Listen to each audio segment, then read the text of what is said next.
Ah, may iba na. Siya, bandi. Eh, maghanap buhay pa ako. Ano pa bang hanap buhay ng tatanggap gaya ko na? Gusto ko manahimik ka na. Kung mamatay na lang ba? Yun lang.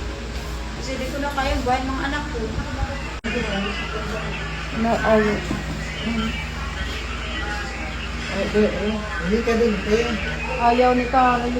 Ayaw na naman kaya. Hindi, sino mo magpapakain sa akin doon? Udit. Di ba na, ano? Patay mo yun. Patayin niya yung ano, ilalive niya guys.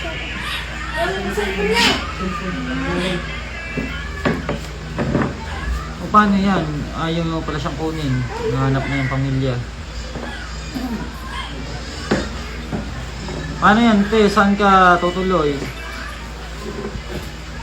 Saan ka tutuloy? Eh, maghanap na nga matuluyan. May trabaho na lang ako. Eh, di man pwede kasi sana kapag patay ako, wala nang ginawa ang bawsin. May epilepsy po kasi pala daw ito. Ba't pag epilepsy ba na magbabago rin ang isip? Eh, ba't nagkaganon siya? Ano daw ito? Stress, nabina. Nanganak daw ito. Nabina. O ba't ayaw nila pa, ano yung sa kanila? Ayaw nga nila. Ayaw ko na hindi mabilang kasi nakakawa na sila. Sa akin. Ano? Baka nakakawa na sila yung mga salita ko. Diba ang pag-uno? Paano yan, te? Saan bang pamilya mo sa Cavite? Yung iba mong pamilya sa Cavite? Wala na kami. Wala? Kami lang magtiman. Eh, sa dulo.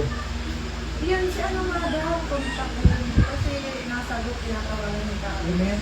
Yung kapatid niya. Doon ihatid siya. Doon nga na lang din sa kapatid mo sa dulo. Hinahanap ka nga daw nun, yung kapatid mo sa dulo, yung lalaki. Anong pangalan nun, yung kapatid mo? Diba? Yan si Lemon. Okay na po si ate. Hinahanap ka daw.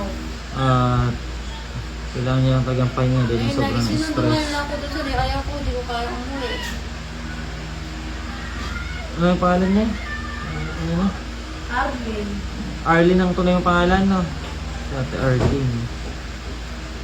Paano yan? Saan siya ano?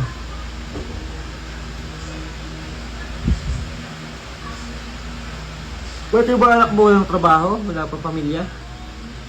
Wala pang pamilya yung mga anak mo? Ah, mga bata pa? Ilan ako? 45 pa ako. 45 pa nga ako. Ano po, nakakausap na siya, hindi siya gaya nung nakaraang araw. Kahapon pala, ano. At natukoy namin yung pamilya niya. Pero parang ayaw siya doon. Mukhang may problema sila. Di bali, ayaw mo doon sa ano, kapatid mo dyan sa ano. Yung kay Karen, ayaw mo doon. Wala, ano naman eh.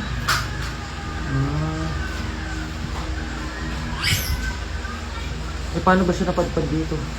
Ano daw yan? Ano daw to? Nagka-problema na daw to sa Cavite, kinuha nga daw nila. Dito, yung mga bata iniwan doon. Tapos ito daw, gusto naman, yung mga anak niya sa Cavite, mamasama na dito. Eh, kasi ano hindi, yung ano, pinapapunta-punta nga ako sa ano, yung pinapapasyal-pasyal nila para makalagala-gala, sabi ko. Siyempre, ang gastos, di ba, punta ka, bali bang dito ba lang gaman. Kaya para si mama na nabibili ng mga gaman, para yung pasalubong mo. Ang katuwiran ni Karen, wala daw magpapakain sa anak mo kung iuuwi mo sa kanila. Ayun na ako. Eh, Yun nga, kaya iniwan ko na dito. Eh, yung nanay niya. Dito. Yung nanay mo Ma- nasa Cavite rin. May sakit naman. May sakit naman na wala naman daw sa pinagkukunan. Sa gamot na daw niya, wala sa maibigay. Maintenance na nga yun. Kung hindi daw siya magtrabaho, wala rin. May anak pa lang sa ano, sa probinsya. May anak ka pa sa probinsya.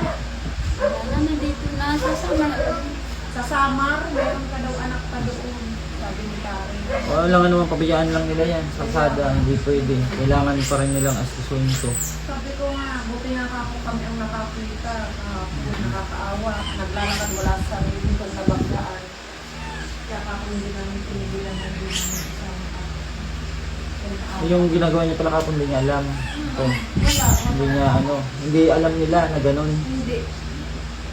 Hindi rin alam. Pero pinanood ko yung Sabi video. ko nga, panoorin nyo kung ano yung tsura ng kapatid mo kahapon. Eh, hindi namin maiwan-iwanan dahil naawa kami. Kasi, kung papabayaan niya nila, ay mapapariwara lalo ang buhay nito. Sabi ko nga, siguro nasa ano na ngayon, ibang lugar na. Eh, may gamot na ininom. Masan yung gamot mo ate? Ayoko, inom mo, di naman din nakakagaling. Lagi pa rin pa hinihinala.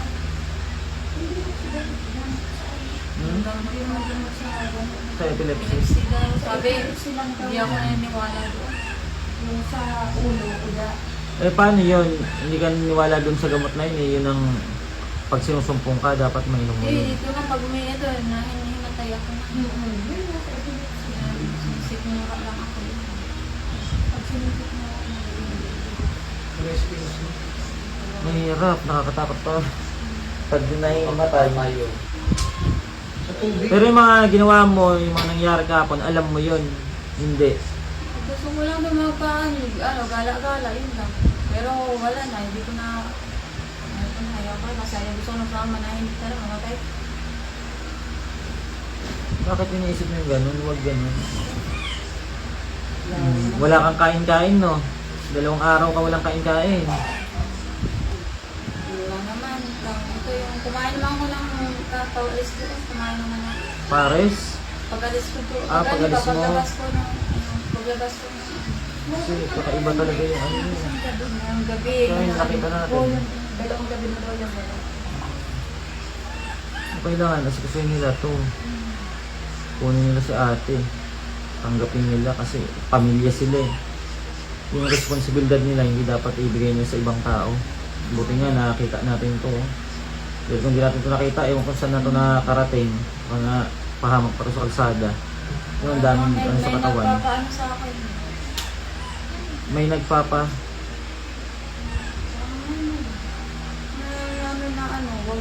Huwag gumawa na masama. May nagsasabi din sa iyo. Parang may nagbago sa akin. May nabulong. Parang naano ko lang ba sila?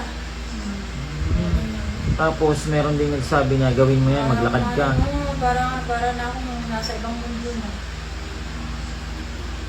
Ako hindi na ako, ayaw ko na. Sabi ko ba, parang ako nasa mundo, wala na sa ano. Dating ay wala nga ako sa ano, isip eh, panganak ko na. Yun lang yun. Pag nilabas lang ako yun, nagkakaroon ng senses. Nakapunta sa ibang lugar.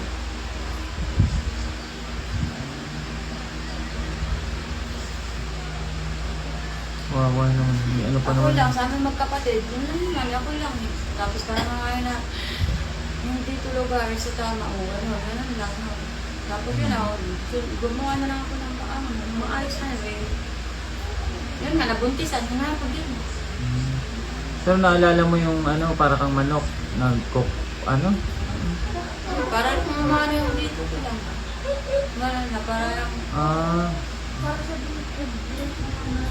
Nahihirapan siyang huminga. nahirapan ka huminga. siguro kasi di ko naman walang kain, di ba? Pero di man ako nakaramdam ng gusto.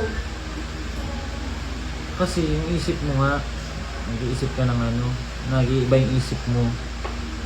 Lang yan na naman sabi, huwag lang mag-isip na mas, walang mo isip na masama kaya lang lagi kong kinakaba, paano na lang ang buhay ko pag ako na lang mag-isa sa sarili ko eh. Tumutulong, bumubuhay, gano'n. Iniwan ka pala ng asawa mo. Ako nga balis doon kasi ayaw ko na tumiro doon dahil mabuhay lang ang buhay. Iniwanan mo yung asawa mo. Kasi mamay ka na nga. May iba na. Hindi siya na family. Maghanap buhay pa ako. Ano pa bang hanap buhay ng tatanggap gaya ko na. Gusto ko na lang ito. Mamatay na lang ba? Yun ba? Kasi di ko na kaya buhay mga anak ko. Okay, gataan mo. Kawawa naman. Yung buhok mo ba, pinariband mo yan o ganyan talaga yan? Yung buhok mo, ganyan talaga yan o pinariband mo? Pinaribang. Sino nagpariband? Ikaw? Ano ko lang, yung doon ano. Pero napariban ko rin to. Pero may mga pamilya ka pa kasi. Dapat silang mag-ano sa'yo. Lagi na, Malasakit lagi na sa'yo. lang nabubuntisan yan lang. Yung problema. Ikaw daw? Ikaw, lagi ka nabubuntisan? Yun na, oh. Hmm. Eh, paano? Laging ano-ano ng mga kahit ayaw ko, gusto, ano talaga, parang nire-rip ba? Ikaw? Ayaw Grabe ko nga eh, naman. parang nilipin na lang nila. Kaya ano, magagawa ko sa mga, syempre, wala na din. Ay, ano bang dapat kong gawin pa? Kaya ko ba maghanap buhay ka? Mag-isa ko naman sa sarili ko, yun lang. Wala kayang buhay pa kung may mga anak pa. Kuya, mahal pa, ano na, kanya-kanya na lang kami mga magkapatid. Grabe din yung pinagdadaanan pala ni ate, kaya ganyan ang nangyari sa kanya. Ang kawawa naman din. Ako Sana lang naman maano ng ganito mga sa kapatid. mga kapatid ko, ganito lang eh. Kaya ako lang nagkaganito.